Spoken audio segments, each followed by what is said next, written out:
Parashat KiTisa. I'd like to begin from a different place today. Not so much from the verses of a very important portion of this week,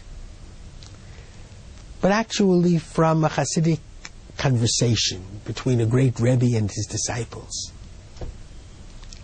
The answer will come from one of the verses in Parashat KiTisa.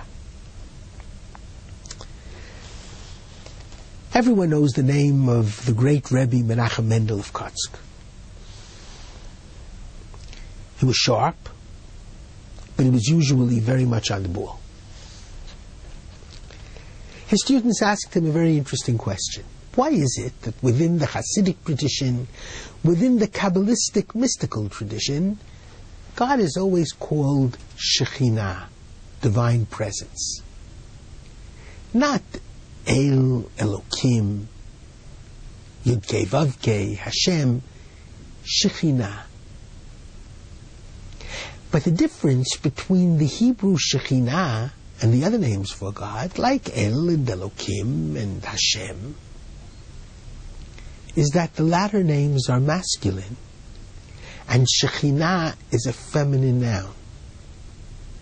Like Yalda, a little girl. Like Isha, a woman. Why refer to God in the feminine form? The Kotzker Rebbe gave a fascinating response. And a response which may not be as relevant today as it was when I was growing up, and certainly when my parents and grandparents were growing up. But the idea is timeless. The Kotzker Rebbe said as follows. It's the way of the world, and it was the way of the world. It was even the way of my world, but I was the last of that way. That when a father would come home from a busy day at work,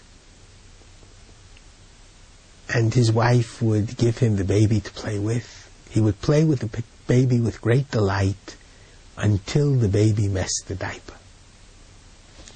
And then he would give the baby to his wife to clean the baby up. Not only did the mother clean the baby up,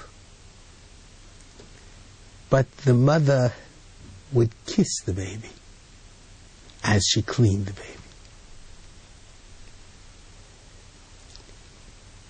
And the reason, the Kotzker Rebbe explained, for this very special maternal love, and maybe in our days it would be more proper to say parental love, because fathers play a much greater role in child rearing than they ever did before.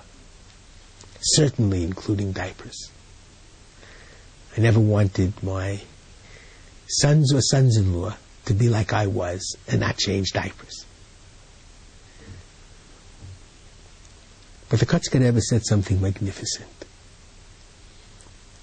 He said in the portion of KiTisa, when Moses asked God, Hareini na et kvodecha, show me your glory, explain to me who you are and what you are in this world. Exodus chapter 33. God says to Moses, stand at the cleft of the rock, Mount Sinai, the second revelation at Sinai, and I'll tell you who I am. Hashem, Hashem, Yud-Kei, Vav-Kei, Yud-Kei, Vav-Kei, a God of love, unconditional love. Before you sin and after you sin. El Rachum, a God of compassion. And this Hebrew word compassion comes from Rechem, womb.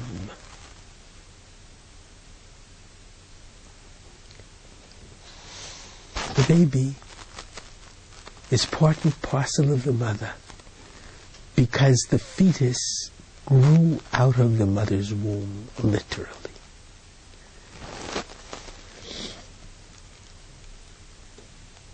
And just as we accept ourselves with all of our dirt,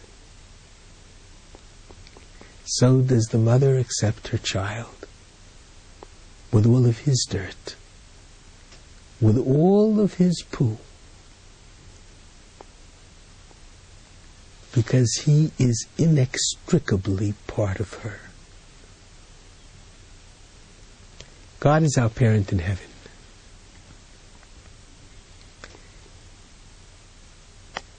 And thus, God accepts us completely, with all of our dirt. Even when no one else will, God always will. That's why we refer to God, said the Rabbi, in the feminine form. Because God is supragender. God is above femaleness or maleness.